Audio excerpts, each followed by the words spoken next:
ಗಿರಿಜಾ ಅವರೇ, ಟೋಟಲ್ ಎಷ್ಟು ಪೆನಲ್ಸ್ ಇದೆ ಇಲ್ಲಿ? 12 ಸರ್. 12 ಪೆನಲ್ ಇದೆಯಾ? ಹೌದು ಸರ್. ಎಷ್ಟು ಪವರ್ ಜನರೇಟ್ ಮಾಡುತ್ತೆ ಇದು? ಸರ್ ಇದು 6 HP ಗೆ ಸರ್ ಈಗ ಹಾಕಿರೋದು. 6 HP ಗೆ ಆಗುತ್ತೆ. ನಾವೀಗ ನಮ್ಮ ಮೋಟರ್ ಓಡ್ತಾ ಇರೋದು 5 HP ಗೆ. 6 HP ಗೆ ಹಾಕೈತೆ. ನಮ್ಗೆ ಜಾಸ್ತಿ ಬೇಕು ಅಂದ್ರೆ ಅದು ರೇಡಿಯಲ್ ಹಾಕ್ಸ್ಕೋಬೇಕು ಸರ್. ಅಂದ್ರೆ ರೇಡಿಯಲ್ ಅಂದ್ರೆ ಮೋಟ್ರು. ನಮ್ದು ಮಾನೋ. ನಮ್ದು 5 HP 6 HP ಗೆಲ್ಲ ನಡೀತೈತೆ. ಎಷ್ಟು ಡೀಪ್ ಇಂದ ನೀರ್ ಎತ್ತಾ ಇದೆ ಇದು? ಈಗ ಇದು ಹತ್ರ ಒಂದು 100 ಅಡಿಯಿಂದ ಎತ್ತಾ ಇದೆ ಸರ್. 100 ಅಡಿಯಿಂದ 500 ಅಡಿ 600 ಅಡಿವರೆಗೂ ಎತ್ತುತ್ತೆ ಅಂತ ಹೇಳ್ತಾರಲ್ಲ? ಎತ್ತುತ್ತದೆ ಸರ್. ಅದಕ್ಕೆ ರೇಡಿಯಲ್ ಹಾಕ್ಸ್ಕೋಬೇಕು. ಅವ್ರದೇ ಮೋಟರ್ಗಳು ಸಿಗ್ತವೆ ರೇಡಿಯಲ್, ಅದನ್ನ ಹಾಕ್ಸ್ಕೋಬೇಕು. ಇಲ್ಲ ನಾವೇ ತಗೊಂಡ್ಬಂದು ಕೊಡ್ತೀವಿ ಅಂದ್ರೆ ರೇಡಿಯಲ್ ಹಾಕ್ಸಿ ಮಾಡ್ಬೋದು. ಓಕೆ. ಅಲ್ಲಿಂದ ಪೆನಲ್ ಇಂದ ಬಂದಿದ್ದ ಕರೆಂಟ್ ಎಲ್ಲಿಗೆ ಹೋಗುತ್ತೆ? ಎಲ್ಲಿಂದ? ಪೆನಲ್ ಇಂದ ಬಂದಿದ್ದು ಅಲ್ಲಿ ಮೋಟರ್ಗೆ ಹೋಗುತ್ತೆ ಸರ್. ಇಲ್ಲಿ ಡಿವೈಡ್ ಐತೆ.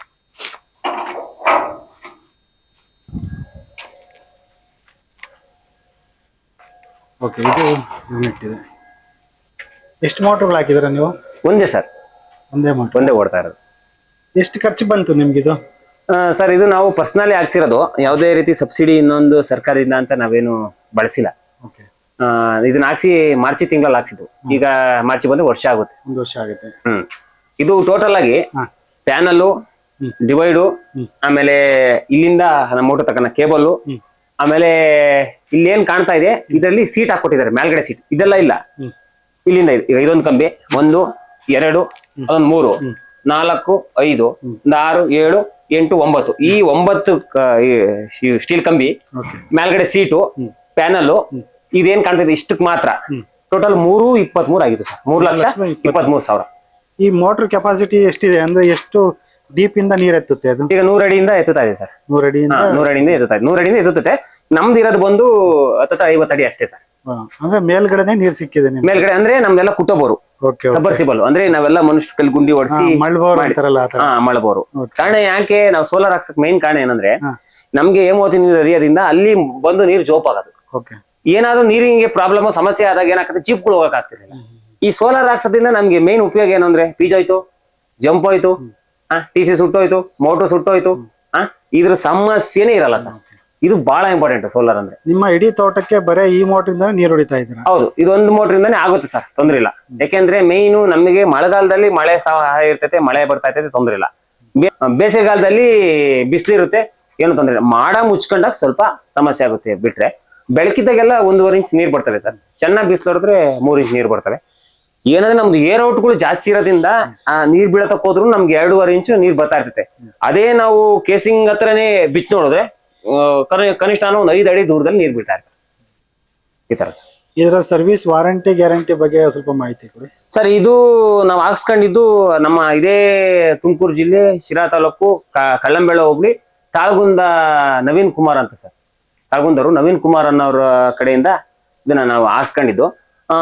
ಸರ್ವಿಸ್ ಚೆನ್ನಾಗಿದೆ ಸರ್. ಏನೇ ತೊಂದರೆ ಆದ್ರೂ ಹಿಂಗ್ ಫೋನ್ ಮಾಡಿ ಹೇಳಿದ್ರೆ ಸಾಕು, ಆದಷ್ಟು ಬೇಗ ಸರ್ವಿಸ್ ಮಾಡ್ಕೊಡ್ತಾರೆ. ಏನೇ ಇದ್ರು ಅವರ ಲೇಬರ್ನ ಕರ್ಸೆ ನಮ್ಗೆ ಇದು ಮಾಡ್ಕೊಡ್ತಾರೆ. ಇದುವರೆಗೂ ಸಣ್ಣ ಪುಟ್ಟ ಸಮಸ್ಯೆ ಅಂದ್ರೆ ಏನಾದ್ರೂ ಇದ್ರದ್ದು ವೆಲ್ಡಿಂಗ್ ಮಾಡ್ಬೇಕು ಮುಟ್ಬೇಕು ಅಂದಾಗ ಏನಾದ್ರು ಕೇಬಲ್ ತೆಗೀರಿ ಮಾಡ್ರಿ ಅಂತಂದ್ರೆ ನಮ್ಗೆ ಹೇಳ್ತಾರೆ, ನಾವೇ ಮಾಡ್ಕೊತೀವಿ. ಏನಾದ್ರೂ ಗೊತ್ತಾಗದಾಗಿದ್ದಾಗ ನಮಗೆ ಗೊತ್ತಾಗ್ದಂಗೆ ಇರ್ತಾವಲ್ಲ ಕೆಲಸಗಳು, ಅಂತವಕ್ಕೆ ಅವರೇ ಬಂದು ಮಾಡ್ಕೊಟ್ಟು ಹೋಗ್ತಾರೆ ಸರ್. ಮೋಟರ್ ಸುಡೋದಾಗ್ಲಿ ಕೆಡೋದಾಗ್ಲಿ ಏನು ಪ್ರಾಬ್ಲಮ್? ಅದು ಏನು ಇಲ್ಲಿವರೆಗೂ ಆಗಿಲ್ಲ ಸರ್. ಆತರ ಏನೂ ಇಲ್ಲಿವರೆಗೂ ತೊಂದರೆ ಬಂದಿಲ್ಲ. ಅದಕ್ಕೆ ನಾನು ಹೇಳಿದ್ದು ಆತರ ಏನೂ ಸಮಸ್ಯೆ ಬರಲ್ಲ. TC, ಮೋಟ್ರು, ಕೇಬಲ್ ಅಥವಾ ಫೀಸು, ಜಂಪು ಈ ತರ ಸಮಸ್ಯೆನೇ ಇಲ್ಲ ಸರ್.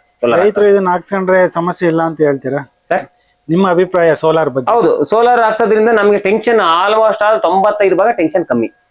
ಯಾಕೆಂದ್ರೆ ಏನು ರೆಗ್ಯುಲರ್ ನಮಗೆ ಗೊತ್ತಿರ್ತೈತೆ. ಯಾಕಂದ್ರೆ ಬೇಸಿಗೆ ಕಾಲದಾಗ ಏನಾಗ್ತೈತೆ ಅಂದ್ರೆ ಅಲ್ಲಿ ಕರೆಂಟ್ ಹೋಯ್ತು, ಇಲ್ಲಿ ಕರೆಂಟ್ ಹೋಯ್ತು, ಕೊಡ ಕರೆಂಟ್ ಅಲ್ಲಿ 1.5 ಗಂಟೆ ಕೊಡ್ತಾರೆ, 2 ಅವರ್ ತೆಗಿತಾರೆ, ನಮ್ ನೀರೇ ಆಯಲ್ಲ. ಇದಾದ್ರೆ ಕಂಟಿನ್ಯೂಸ್ ಬಿಸಿಲು ಉರದಂತೆ ಬರ್ತಾ ಇರ್ತೈತೆ.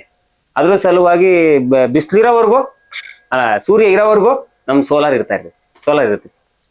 ಸೋಲಾರ್ ಹಾಕ್ಸ್ಕೊಂಡ್ರೆ ಬೆಸ್ಟ್ ಅಂತ ಹೇಳಿ? Better sir. ಹೌದು, ಸೋಲಾರ್ ಹಾಕ್ಸ್ಕೊಂಡ್ರೆ ಬೆಟ್ರು. ಯಾಕೆಂದ್ರೆ ಇವತ್ತಿನ ಇದ್ರಲ್ಲಿ ಯಾವುದೇ ಕರೆಂಟ್ ನ ನಂಬಿ ಬದುಕಕ್ಕಾಗಲ್ಲ. ಯಾಕೆಂದ್ರೆ ಯಾವಾಗ ಕರೆಂಟ್ ಇರ್ತೈತೆ, ಯಾವಾಗ ಕರೆಂಟ್ ಹೋಗತ್ತೆ ಅಂತ ಹೇಳಕ್ ಬರಲ್ಲ. ನಮ್ಮ ಹತ್ರ ನಾವು ಹಾಕ್ಸ್ಕೊಂಡು ದುಡ್ಡು ಖರ್ಚು ಮಾಡಿದ ಕರೆಂಟೇ ನಮ್ಗೆ ಯಾವ ಟೈಮಲ್ಲಿ ನಮ್ಗೆ ಕೈ ಎತ್ತದೆ ಅಂತ ಹೇಳಕ್ ಬರಲ್ಲ. ಈಗ ಸೋಲಾರ್ ಹಾಕ್ಸಾದ್ಮೇಲೆ ಅದ್ರ ಪಾಡಿಗೆ ಅದು ಕೆಲಸ ಮಾಡ್ತಾ ಹೋಗ್ತಾ ಇರ್ತದೆ. ಅನುಕೂಲ ಇದೆ ಸರ್. ನಾನು ಹೇಳೋದಷ್ಟೇ, ಪ್ರತಿಯೊಬ್ಬರು ರೈತರಿಗೂ ಸೋಲಾರ್ನ ಬಳಸಿ ಅಂತಾನೆ ಹೇಳಕ್ ಇಷ್ಟಪಡ್ತೀನಿ ಸರ್. ಆದಷ್ಟು ಈಗ ನಾನು ಹೇಳೋದೇನಂದ್ರೆ, ನಾವು ಪರ್ಸನಲ್ ಆಗಿ ದುಡ್ಡು ಖರ್ಚು ಮಾಡ್ಕೊಂಡು ಮಾಡಿದ್ವಿ, ಹಂಗಂತ ಹೇಳಿ ಹಂಗೆ ಮಾಡ್ರಿ ಅಂತ ಹೇಳ್ತೀನಿ. ನಮ್ಗೆ ಅಗತ್ಯ ಇತ್ತು, ಅನಿವಾರ್ಯ ಆಗೋಯ್ತು, ಅದಕ್ಕೋಸ್ಕರ ನಾವು ಹಂಗೆ ಮಾಡಿದ್ವಿ. ಈಗ ಇದರಲ್ಲೇನೆ ಕೇಂದ್ರ ಸರ್ಕಾರದಿಂದ ರಾಜ್ಯ ಸರ್ಕಾರದಿಂದ ಸಬ್ಸಿಡಿ ಮೂಲಕ ದೊರೆಯುತ್ತದೆ. ಅದನ್ನ ಆಧಾರಿತವಾಗಿ ನೀವು ಮಾಡ್ಕೊಳ್ರಿ ಅಂತ ಹೇಳಕ್ ಇಷ್ಟ. ಧನ್ಯವಾದ ಕೀರ್ತಿ ಅವರೇ, ಸೋಲಾರ್ ಬಗ್ಗೆ ಮಾಹಿತಿ ಕೊಟ್ಟಿದ್ದಕ್ಕೆ. ಧನ್ಯವಾದ ಸರ್.